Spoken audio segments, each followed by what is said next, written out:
हरे कृष्णा दोस्तों, स्वागत है आपका हमारे YouTube चैनल पर। भगवान श्री हरि ने इस धरती पर 24 अवतार लिया, जिनमें से एक कल्कि अवतार लेना उनका शेष है।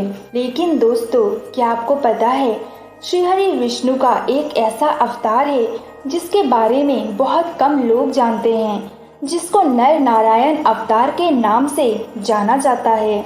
ये अवतार बहुत ही ज्यादा अद्भुत माना गया है, क्योंकि इस अवतार में श्री हरि विष्णु 2 शरीर में एक आत्मा के साथ प्रकट हुए थे। आखिर क्या है नर और नारायण अवतार की संपूर्ण कथा? आज के इस वीडियो में हम इसी विषय पर बात करेंगे। वीडियो को शुरू करने से पहले आपके अपने YouTube चैनल को सब्सक्राइब करना बिल्कुल ना भूलें। तो चलिए शुरू करते हैं। एक बार की बात है, दंभोदर नाम का एक असुर था जो सूर्य देव का बहुत ही बड़ा भक्त था, जिसने कठोर तपस्या किया था सूर्य देव का। और जब सूर्य देव प्रकट हुए, उस वक्त जो दंभोदर था वो अमरता का वरदान मांगता है। उस समय सूर्य देव मना कर देते हैं। सूर्य देव के मना करने के उपरांत दंभोदर ने सूर्य देव से 1,000 सुरक्षा कवचों का मांग किया।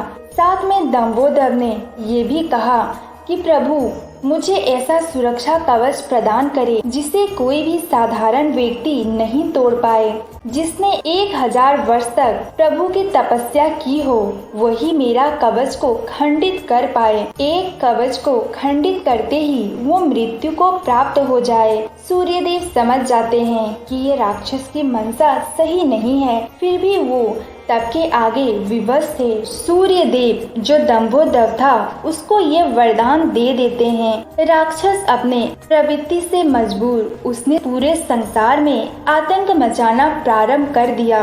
उस समय सृष्टि की रक्षा करने हेतु नारायण धरती पर अवतरित होते हैं। इस बार नारायण 2 शरीर में एक आत्मा के साथ ही प्रकट होते हैं। एक का नाम नर और दूसरा का नाम होता है नारायण, जो जुड़वा भाई माने जाते हैं। नर नारायण बड़े होते हैं और एक दिन की बात है, एक पहाड़ी पर जो दंभोदर था वो चढ़ाई करता है। वहाँ पर नर दौड़ता हुआ दंभोदर के समीप आते हैं। उस वक्त दंभोदर देखता है एक तेजस्वी बालक उसके समीप आ रहा है। वो तेजस्वी बालक कोई और नहीं बल्कि नर थे। नर आकर कहते हैं कि मैं तुमसे युद्ध करना चाहता हूँ।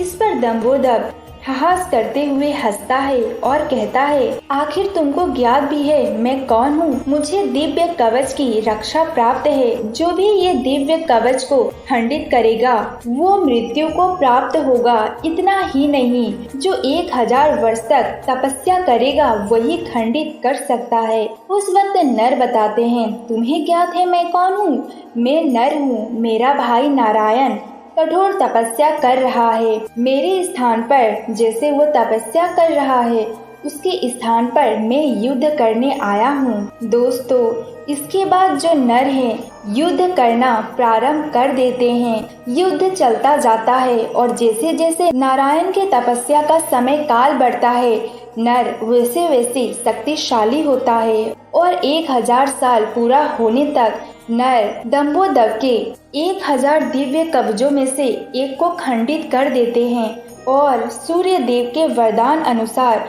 उनकी मृत्यु हो जाती है। उस समय दंभोदर ये सोचता है, चलो एक ही कवच खंडित हुआ, ये बालक तो मर गया। उसी समय दंभोदर देखता है कि जिसका वध उसने किया वो दौड़ता हुआ उसी के तरफ आ जाता है। दंभोदर भयभीत हो जाता है कि मैंने अभी अभी इसका वध किया, ये कैसे आ सकता है मेरे पास।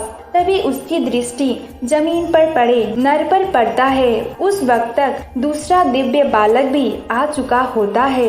दंभोदर समझ जाता है कि ये नर नहीं नारायण है।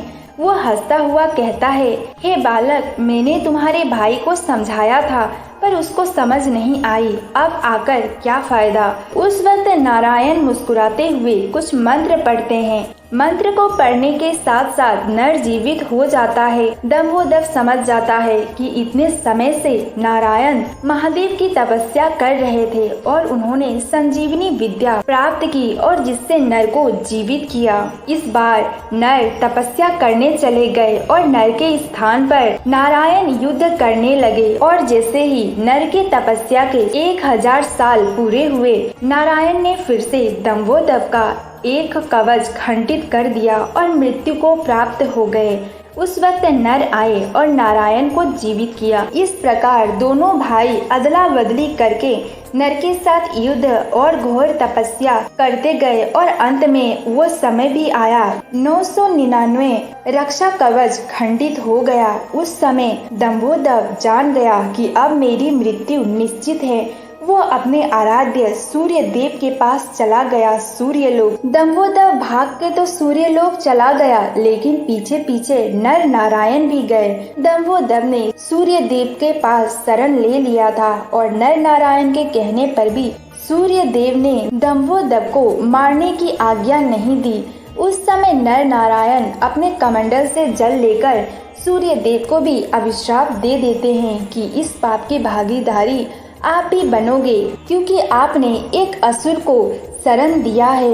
इसके बाद जो कुंती पुत्र कर्ण होता है, उसके रूप में दंभोदर और सूर्य का अंश यानी दंभोदर और सूर्य का आत्मा धरती पर उत्पन्न होते हैं और अर्जुन के रूप में नर नारायण उत्पन्न होते हैं और नर नारायण का रूप यानी अर्जुन दंभोदर यानी सूर्य पुत्र कर्ण जिनको कहा जाता है, उनका वध करते हैं। सूर्य पुत्र कर्ण जो थे वो दिव्य थे, लेकिन जो कर्ण थे उनमें सूर्य देव के साथ साथ राक्षस दंभोदर की भी आत्मा थी। इसीलिए उनको इस जन्म में इतना ज्यादा दुख भोगना पड़ा, क्योंकि उनका जो पूर्व जन्म था उसी का फल था ये। दोस्तों, ये थी नर नारायण की वो दुर्लभ कथा जो बहुत ही कम लोग जानते हैं। अगर आपको ये जानकारी अच्छी लगी हो तो चैनल को सब्सक्राइब करके पास में ही पड़े बेल आइकन को जरूर प्रेस करें। मिलते हैं अगले वीडियो में, तब तक के लिए जय नर नारायण।